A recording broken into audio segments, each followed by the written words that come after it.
Greetings, everyone, and welcome to Gerard Black in the Philippines with the Truth. I'm going to welcome you to my channel, all my subscribers, all my scallywags, peaches, triggers, lovers, haters, commenters.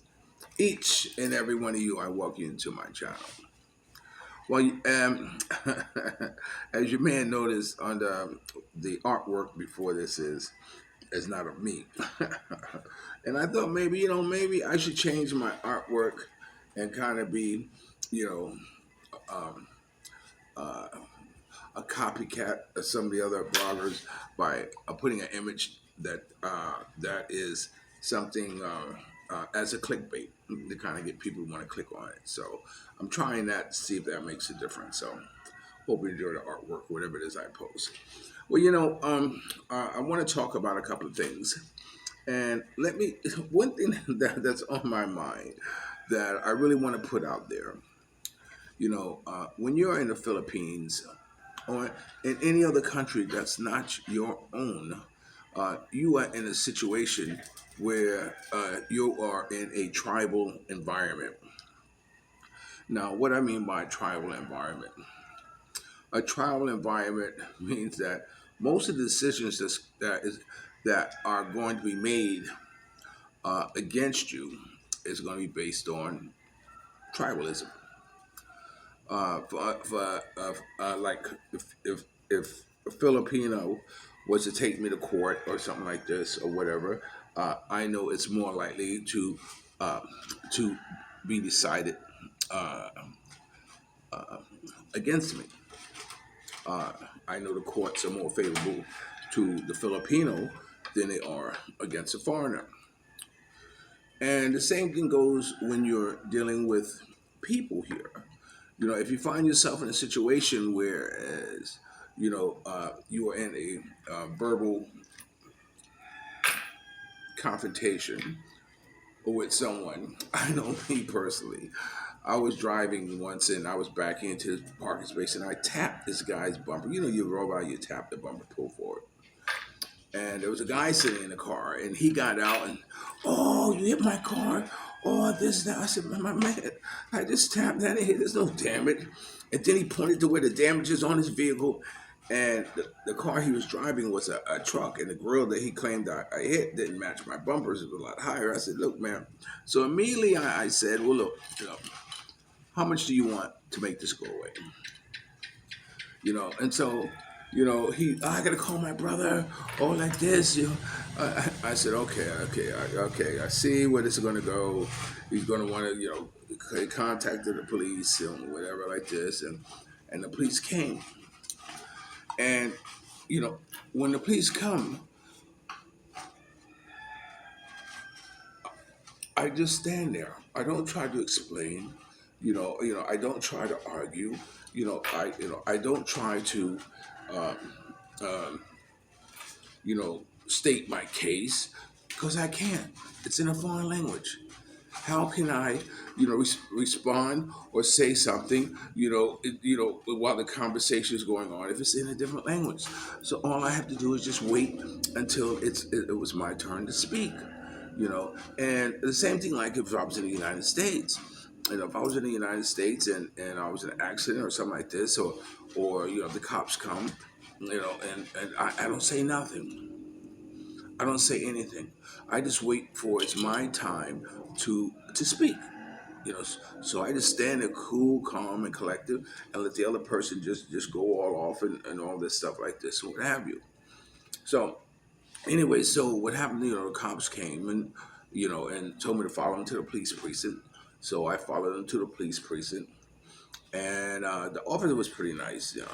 He was cool. And he said, "Well, you just wait. He's going to find out how much the damage is." I said, "Damages on what?" What I'm saying? So I said, "Okay, I'm going to see how this is going to play out." And so I sat there for maybe about an hour, maybe 2 hours, waiting for the call. Because he's trying to call the guy. The guy's not calling or whatever it is. And then finally, he got a call. And the police officer said, "Oh, you can go." He says, "There was no damage." I said, "Yeah, well, you could see there was no damage." But so he kind of screwed himself because if he just waited, or if he just said, I said, well, look, how much does it take? Because sometimes it's about money. In a foreign country, it's about money. You can easily buy your way out of whatever situation or whatever things going on. I say, look, even if he gets pulled over by a police officer, it's part of the revenue. You know, I don't want to say it's corrupt, but it's just part of the revenue. Okay, we're here. Here's a couple of hundred pesos or 1,000 pesos. You see how I go to the supermarket. When I go to the supermarket, I got a lot of security guards. Who watch me, give me a parking space, and when I leave, here's the way, one for you, one for you, one for you, one for you, one for you. You know, and it's just to keep peace. It's just to have them look favorable on me. Am I buying their respect or whatever? Yeah, I guess so. I'd rather them look at me and say, "Oh, here comes that black American. He's a good guy. He's a good egg." Like this, and watch, because I sincerely believe if I got into an argument or something like that, they might look after my best interest because I've taken care of them. I say that to say that I had a friend of mine. His name was Ken. I've he was the brother who man. This is the guy that he always had to have three girls. I always want to be the kind of brother that the girl I'm with go get her girlfriend and say, "Come here, you got to have some of this." I always want to be that kind of guy. But unfortunately, God didn't make me that way. So he had gotten married, and um, him and his wife did not get along. The family, in the family or whatever, started getting problems and what have you. And so he found himself waking up in the morning, and he looked on his bed and he saw like a chicken head underneath there. He saw feathers underneath there, and he sincerely thought that they were putting some type of voodoo, some,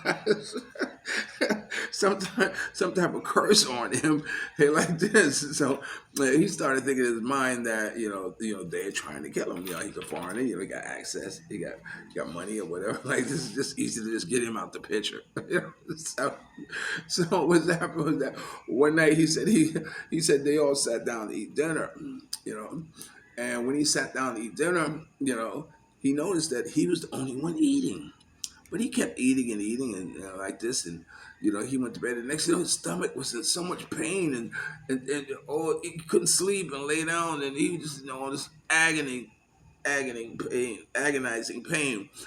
And so he felt that they were trying to kill him. Yeah. And like I'm saying this because she had gotten pregnant and she didn't want the baby. Didn't want that boy, so she threw herself down the stairs. So, I mean, my God, with those type of things.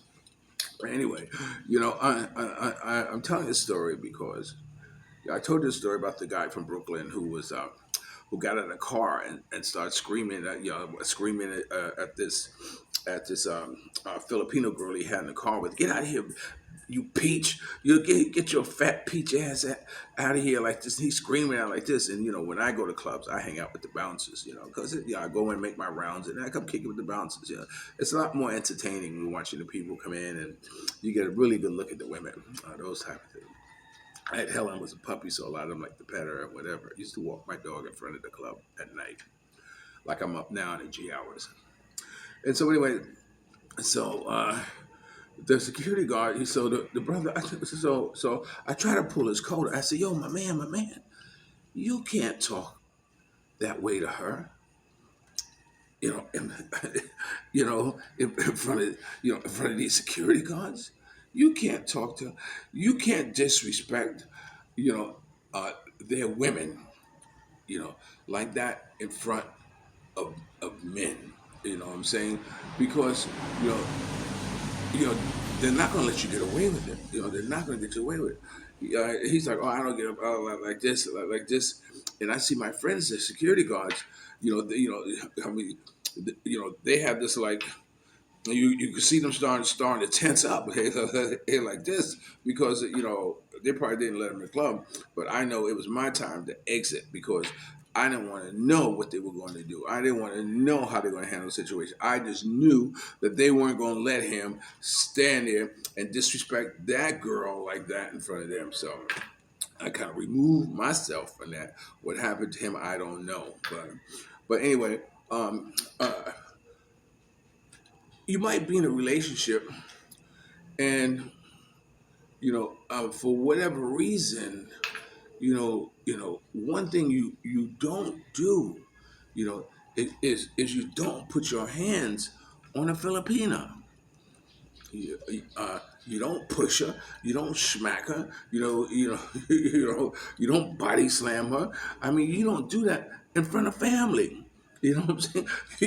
You don't because you know, payback's a bitch, man. Something.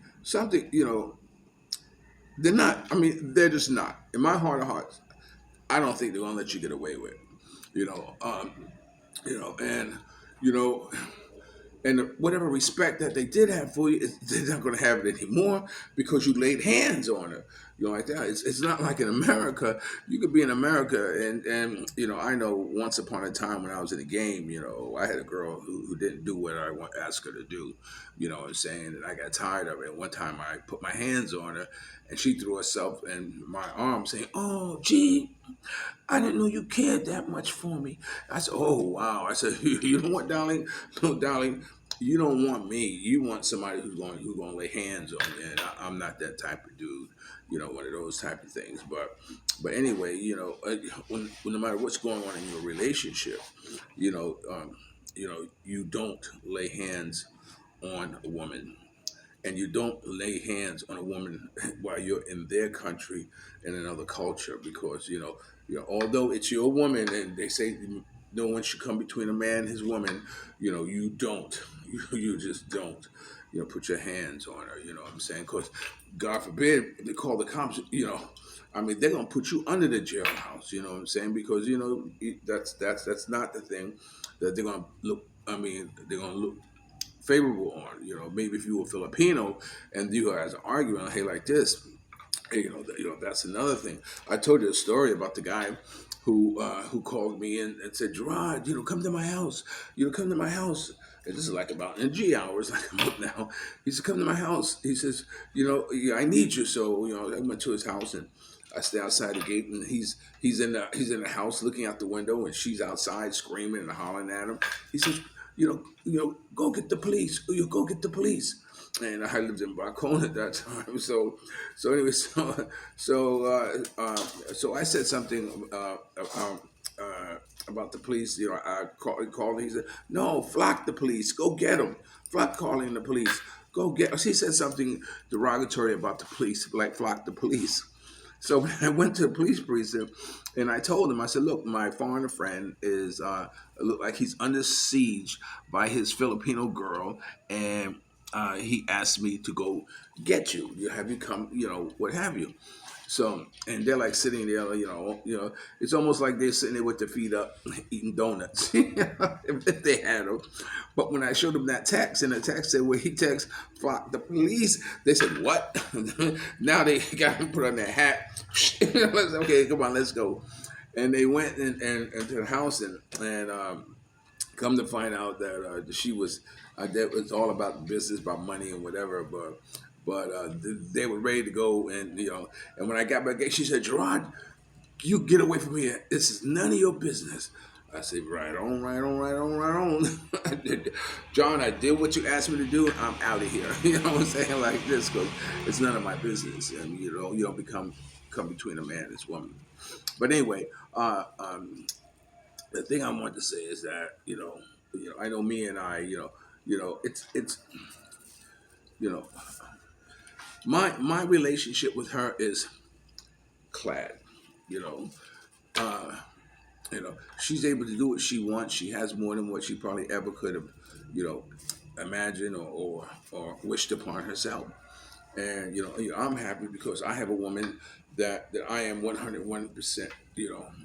Um, um, I don't want to say controlled, but I am the king. You know what I'm saying? I get everything done for me. You know what I'm saying? Do we have a disagreement? We did at one time. We did have disappointment agreements and stuff like this. And matter of fact, a friend of mine's called me the other morning and asked me, can he borrow 1,000 pesos? So I said, well, I have to go to the bank. So he said, okay. So I said, you come take me to the bank. So he did. So while I was getting ready, Mia said, she said, where you going? I said, I'm going to go to the bank. Oh, yeah? You want to go to a hotel? You want to go to a hotel? What? I said, stop. I said, stop that right now. I told you, do not compare me to what you hear about others, or what Filipinos are talking about their husbands, or don't compare me to anyone from your past.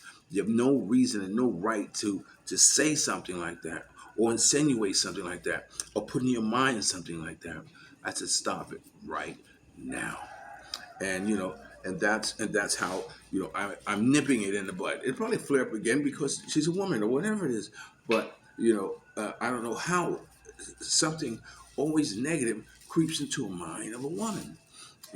About that. Now, granted, there's some of you cats who deserve it. There's some of you cats, still on dating apps and all that stuff like that, and probably deserve the suspicion that of what you get. But I know as far as me, I don't deserve it. Why? Because I know how to be a loyal man. I know how to be a good egg.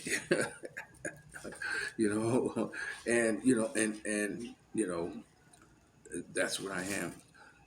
I could be monogamous. You know, I could be happy with having one woman. You know, especially one that's giving me what I want, when I want it, and who never says no. You're watching Gerard Black in the Philippines with the truth. Remember, dreams are nothing more than plans awaiting action. Never disrespect the elderly, always pull someone up. And sometimes you be the only one to see your vision. And the best revenge in life is to live good. I'm living good in the Philippines, man. I'm living good. I hope you are too. And if you're lucky enough to have a woman like Ollie Woodson, formerly singing the Temptation One song, treat her like a lady. And ladies, if you're lucky enough to have a good man like me, make me feel like a king. Okay? And never say no. Okay? I'll always love you, boy. Go out and make it the best day of your life. I'm still trying to get up off my ass and exercise and all this stuff like this. But, it will happen. I'll talk to you later. Peace.